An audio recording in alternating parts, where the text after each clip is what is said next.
Ladies and gentlemen, let's do a little bit of Kant here. Alright, so he's just been saying that the soul, we should take the soul in the same signification as a thing in general, unless we've previously criticized it. And previously criticized means if we've thought about it in any way. If we haven't really thought about the question, then we're just going to take the soul as a thing in itself, as a general thing. Suppose, now quoting, suppose on the other hand that we have undertaken this criticism and have learnt that an object may be taken in two senses, first as a phenomenon, secondly as a thing in itself, and that according to the deduction of the conceptions of the understanding, the principle of causality has reference only to things in the first sense, namely a phenomenon. Alright, now let's get to the second part of that question there, that sentence. And let's just look at this interesting point here. He says, suppose now on the other hand that we have undertaken this criticism and have learnt that an object may be taken in two senses. An object may be taken in two senses. Focus on that, ladies and gentlemen. What does it mean to take something in a sense? It means to take it through the senses, in a sense. And then we have a saying for this, that if something has a different meaning, we say, well, in another sense, and literally, that means taken through the senses in a different way, but always taken through the senses. So for something to have a sense, to have a meaning in a sense, means in a sensible way. Literally means that. Now I know that concepts exist, I know that. Okay. So, in what sense is a thing in itself? Because a phenomenon is the senses as things are given to us. As things are given to us through the senses, that is a phenomenon. The thing in itself is cut off from us. Right? We can't know about the thing in itself. We can only know phenomenon. Okay? Now, if we've undertaken certain criticisms of the soul, we have learnt that an object, any object, may be taken in two senses. Now, I hope you can see how he's stealing that word right there. That concept. He's saying in one sense, it can be taken as an object of the senses, phenomenon. In another sense, it can be taken as a thing in itself, which is separate from the senses. Do you see how he's stealing that word right there? Whatever the word was in German, he must have had the same meaning in this sentence. Cannot magically change meaning by changing language. So he's stealing that concept of a thing in itself being a concept in any given sense. Okay? This right here is, I mean, we all know that it's gobbledygook and he's making this stuff up and it's floating, right? But this sentence right here reveals the bare bones of when and how he steals the concept of a thing in itself. He steals it right there by saying that there are two senses in which something occurs. One of them is a sense and the other's not a sense. In what way are they two senses then? He is stealing that word. Alright. And that according to the deduction of the conceptions of the understanding, alright, conceptions of understanding have deduced something, and according to that, the principle of causality has reference only to things in the first sense. Causality only talks about phenomena. How could causality talk about a thing in itself if they are beyond sense perception anyway, right? We then see how it does not involve any contradiction to assert, on the one hand, that the will in the phenomenal sphere, invisible action, is necessarily obedient to the law of nature, and in so far not free, and on the other hand, as belonging to a thing in itself, it is not subject to that law, and accordingly is free. So we have free will insofar as we're able to think freely about things. We do not have free will insofar as we have to be obedient to the law of nature. So that's dropping the context of what freedom means. Freedom means freedom to act within your context. It doesn't mean omniscience and omnipotence and the ability to break natural law. Right? So he's just dropping the context of freedom, and everything he does right there in that paragraph, that sentence, everything he does there is garbage. Absolute garbage. Let's drop the context of what it means to be free, and then make up two crappy, messy senses of the word free. Now it is true that I cannot, by means of speculative reason, and still less by empirical observation, oh boy, cognize my soul as a thing in itself, and consequently cannot cognize liberty as the property of a being to which I ascribe effects in the world of sense. I cannot cognize liberty as the property of a being. Oh, I cannot cognize that there is a being which has the property of liberty to which I ascribe effects in the world of sense. It is true I cannot, by means of speculative reason, and still less by empirical observation, cognize my soul as a thing in itself. Since I can't cognize my soul as a thing in itself, okay, now that's an assertion then, isn't it? That's just an assertion.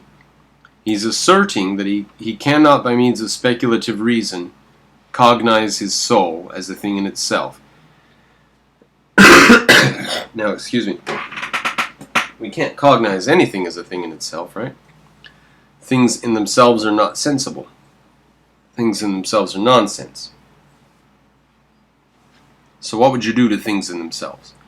So if we did that sentence over, we would say, it is true that I cannot, by means of nonsensible reason, and still less by empirical observation, nonsense my soul as a thing in itself, and consequently cannot nonsense liberty as a property of being to which I ascribe effects of the world of sense.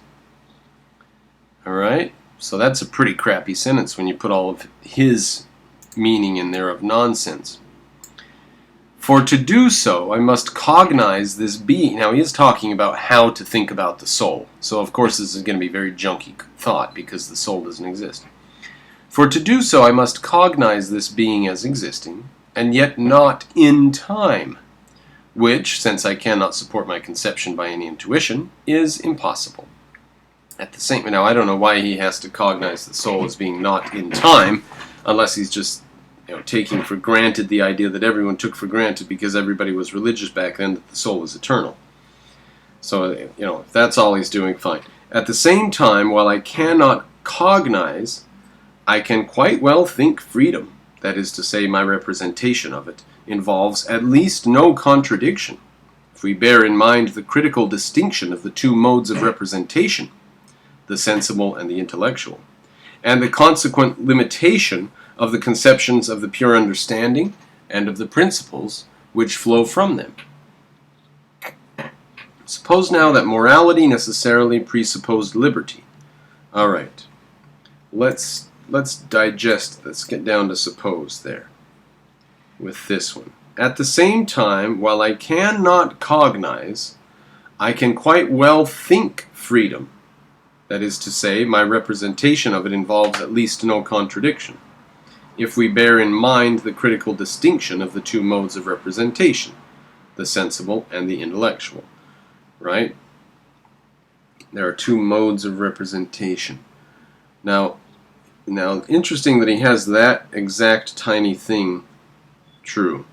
There are two modes of representation, the sensible and the intellectual. In what sense is something, can you make a representation of something in the intellectual realm? Now, if he thought about that, he would find that that realm is connected to the sensible. But then his entire enterprise would be wrecked. Any representation of either the sensible or the intellectual has to reduce to the sensible. Now you're saying, Mr. Cropper, I don't know what you're talking about. Give me an example. There you go, ladies and gentlemen. That's an example. Because I'm talking intellectual stuff here. These are ideas. And I'm saying that any representation that you give will have to be sensible. Whether that representation is intellectual or sensible, it will have to be sensible. Okay? And you're saying, what do you mean? Give me an example. Make it sensible to me. Don't leave it intellectual. Do you see what I'm saying now? I've had to give you an example. And the example is exactly what we're talking about in this sentence here.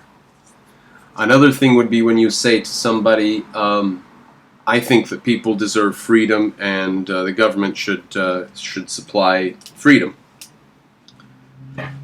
Now, you're pretty sure that sounds good as an objectivist. You like the sounds of that because the government would then just stop people from hurting each other. So that sounds pretty good. But you better ask the guy what he means. He's made an intellectual claim that the government should supply freedom.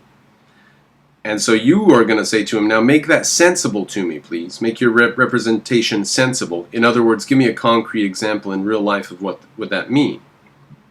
Now what if this person comes back and says, well, everyone should be free to have a house and a well-paying job, or at least enough money to survive if they can't get a job. And so the government should supply houses and money to people. And you say, okay, well now that you've made it sensible to me, now that I know what you're talking about, because before it was just ideas, and it depends on how you define those ideas. It depends on what you mean by them. But now that I know what you mean by them, now you've made it sensible, now I know your meaning. Well, ladies and gentlemen, until you make something sensible, until you concretize it, it has no meaning. The meaning is floating, the meaning is undetermined. Okay? So for him to say that there are two modes of representation, the sensible and the meaningless. Okay? That's what that would actually be. The two modes of representation are the sensible and the meaningless. And the meaningless, the intellectual mode, only becomes meaningful when you transfer it into the sensible mode. Okay? Okay, and the consequent limitation of the conceptions of the pure understanding and of the principles which flow from them. Suppose now that morality necessarily presupposed liberty. So that in order for us to be moral, so what does he mean by that? In order for us to be moral, excuse me, we would have to have freedom of action. Now what does that mean? Morality necessarily presupposed liberty. Alright, well let's continue reading, but let's see, what does he mean by that? Does he mean that an action is not moral unless a person chooses it?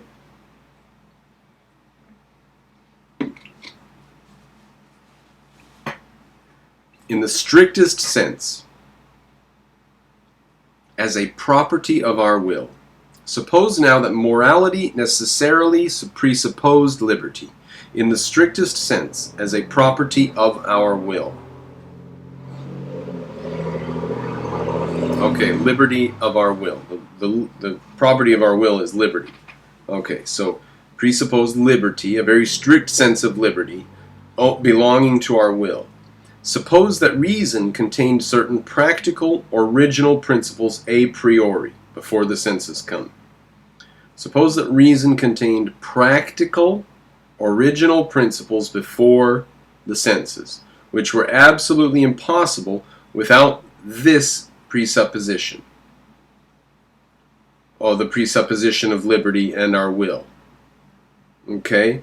So that in our mind there are practical, original principles that are just there without the senses being involved. But these are impossible without presupposing liberty. Liberty of the will, a strong sense of liberty of the will. Okay? And suppose at the same time that speculative reason had proved that liberty was incapable of being thought at all. Speculative reason meaning nonsense reason. Alright? So, we assume that we have liberty, and then ideas inside of our mind before our senses even take control it would follow the moral prove the liberty was incapable of being thought at all. Now what I want to do is I want to put speculative reason there and replace that with nonsense, because that's what he means. He means his type of reason that does not reduce to the senses. So let's suppose all that stuff we did up to here, and suppose at the same time that nonsense had proved that liberty was incapable of being thought at all. Okay, so we have this liberty, and it contains practical principles that come into effect before sense perception, original principles. All right, so there are these original principles that are there before perception. But somebody comes along with nonsense and proves through nonsense that liberty is incapable of even being thought at all. Okay, so there you are. You're using things that are practical. And in order for them to be used, you have to assume liberty. And yet someone comes along with nonsense and says liberty can't even be thought of. It's not even a conception that's possible. It would then follow that the moral presupposition must give way to the speculative affirmation, the opposite of which involves an obvious contradiction. So you've got to accept the nonsense guy who says that everything's wrecked now, otherwise you would be in a contradiction, and that liberty, with it, morality, must yield to the mechanism of nature. And that liberty and with it morality must yield to the mechanism of nature. Okay, so he says that the nonsense stuff is the real deal. Okay? Morality and liberty and our conception of that, that's all just junk. The mechanism of nature is the real deal. Morality must yield to the mechanism of nature. What is the mechanism of nature? Speculative reason. Reason beyond the senses. Nonsense. The mechanism of nature is nonsense. For the negation of morality involves no contradiction. The negation of morality involves no contradiction. What kind of morality? Contradiction against what? Now, how did he define morality earlier? But we'll get to that. The negation of morality involves no contradiction, except on the presupposition of liberty. Only if you assume we have liberty do you get into a contradiction. Now, morality does not require the speculative cognition of liberty. It is enough that I can think it, that its conception involves no contradiction, that it does not interfere with the mechanism of nature. But even this requirement we could not satisfy if we had not learnt the twofold sense in which things may be taken.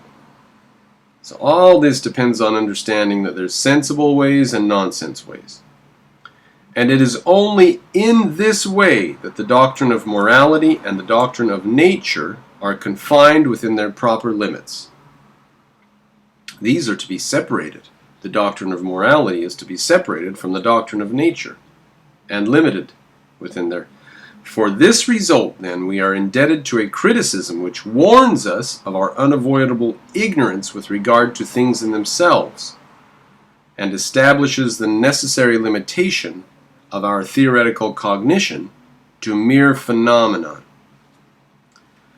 Alright, that's all pretty brazen, but what he did there at the end, this last sentence, boy, I don't know if it's a very good tie-up for this whole paragraph, but it's a tie-up for this thought here at the end.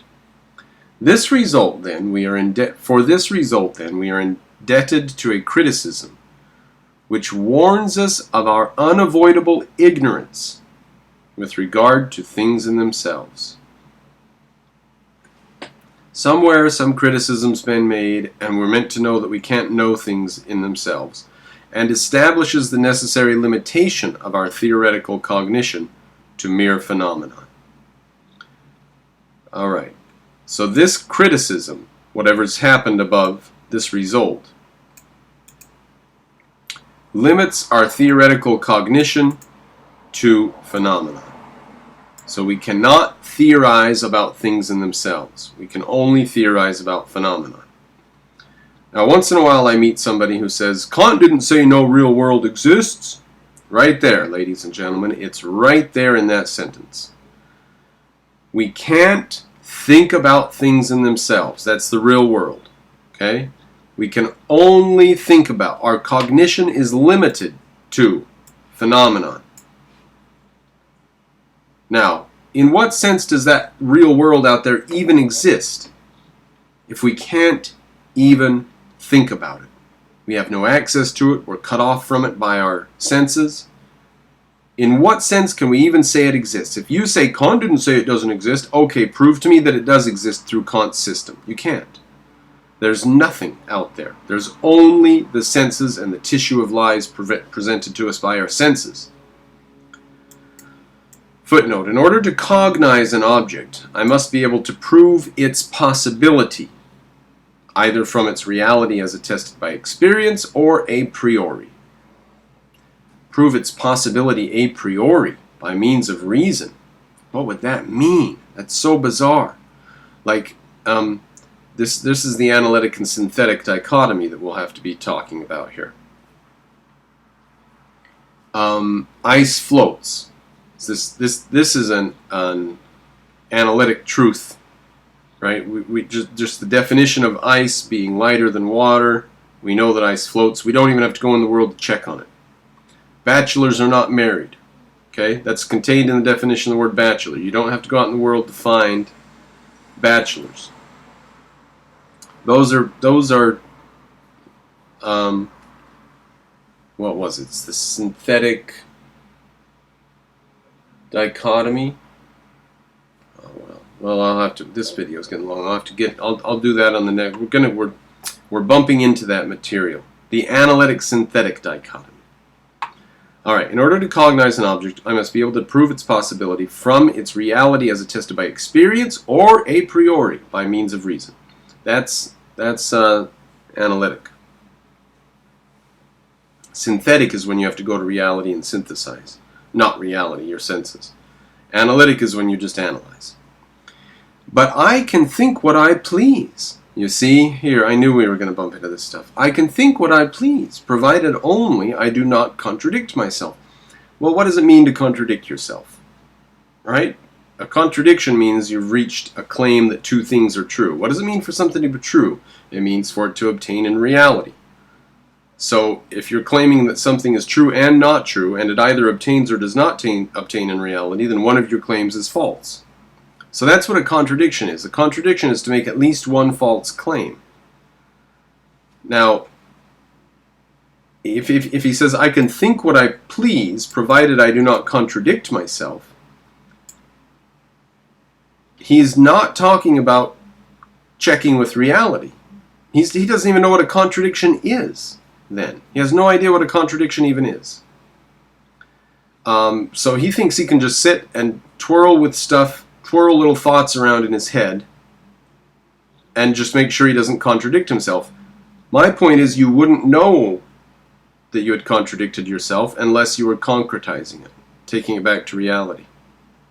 You might be full of contradictions, and once you concretize it and take it back to reality, you say, oh God, I've made a couple of weird claims here.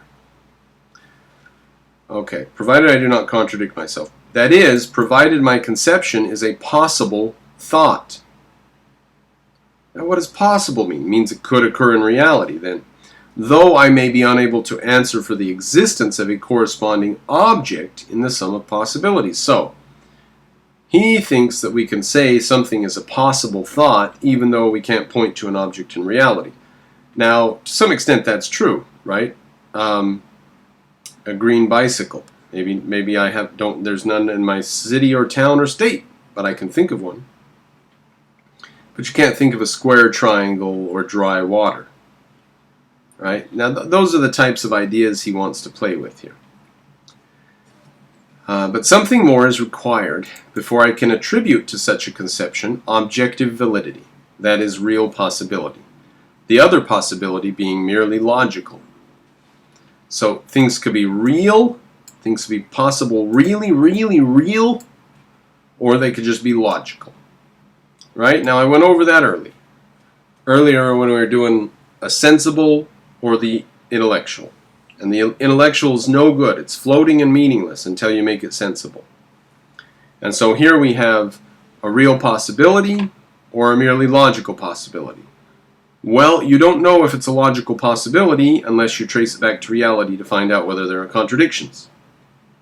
So, once again, we see in just about every single sentence, Immanuel Kant is a wreck.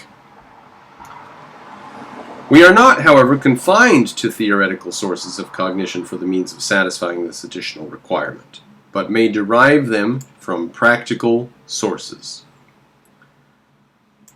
So now that's an assertion.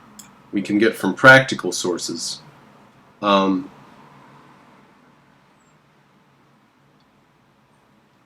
We can get from practical sources a satisfaction for this additional requirement.